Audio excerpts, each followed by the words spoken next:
ഓണത്തിന് വരവേൽക്കാൻ ചാലിശ്ശേരിയിൽ PFI club ഒരുക്കിയ പൂക്കൃഷിയുടെ വിളവെടുപ്പ് ഉദ്ഘാടനം നടത്തി. ചാലിശ്ശേരി പെരുമണ്ണൂർ ഫുട്ബോൾ അസോസിയേഷൻ ജീവകാരുണ്യ പ്രവർത്തനങ്ങൾക്ക് ധനസമാഹരണം ലക്ഷ്യമാക്കി നടത്തിയ പൂക്കൾ പച്ചക്കറി കൃഷിയുടെ വിളവെടുപ്പ് ഞായറാഴ്ച സംസ്ഥാന തദ്ദേശ സ്വയംഭരണ എക്സൈസ് വകുപ്പ് മന്ത്രി MP രാജേഷ് ഉദ്ഘാടനം ചെയ്തു.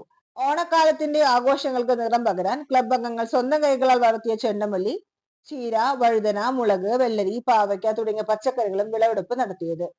ചടങ്ങിൽ PFA രക്ഷാധികാരി ഉണ്ണി മങ്ങാട് അധ്യക്ഷനായി. സുസ്ഥിര തൃത്താല പദ്ധതിയിലൂടെ കാർഷിക മേഖലയിൽ വലിയ മുന്നേറ്റമാണ് സാധ്യമായതെന്ന് മന്ത്രി ചടങ്ങിൽ പ്രസ്താവിച്ചു. ചടങ്ങിൽ ഭിന്നശേഷിക്കാരായ കുട്ടികൾക്ക് ഓണക്കോടിയും നിർധന കുടുംബങ്ങൾക്ക് നിത്യോപയോഗ ഭക്ഷ്യവസ്തുക്കൾ അടങ്ങുന്ന ഓണക്കിറ്റുകളും മന്ത്രി വിതരണം ചെയ്തു. ഉദ്ഘാടന ചടങ്ങിൽ panchayat president Vijesh Kuttan, block panchayat vice president PR Kunhunni, block member Bava Madiyekkal, panchayat അംഗം ഫാത്തിമ സിൽജ എന്നിവർ പ്രസംഗിച്ചു. ക്ലബ് സെക്രട്ടറി വി കേശവദാസ് സ്വാഗതവും പ്രസിഡന്റ് MV സുരേഷ് നന്ദിയും പറഞ്ഞു. ജീവകാരുണ്യ പ്രവർത്തനങ്ങൾക്ക് ധനസമാഹരണത്തിനായി കഴിഞ്ഞ 11 വർഷമായി ജീവകാരുണ്യ പ്രവർത്തനങ്ങൾ സജീവ സാന്നിധ്യമായി പ്രവർത്തിക്കുന്ന PFA ക്ലബിന്റെ പ്രവർത്തനം ഗ്രാമത്തിന് മാതൃകയാണ്. ക്ലബിന്റെ അടിസ്ഥാന സൗകര്യങ്ങൾ വർദ്ധിപ്പിക്കണമെന്നാവശ്യപ്പെട്ട് PFA പ്രതിനിധികൾ മന്ത്രിക്ക് നിവേദനവും നൽകി.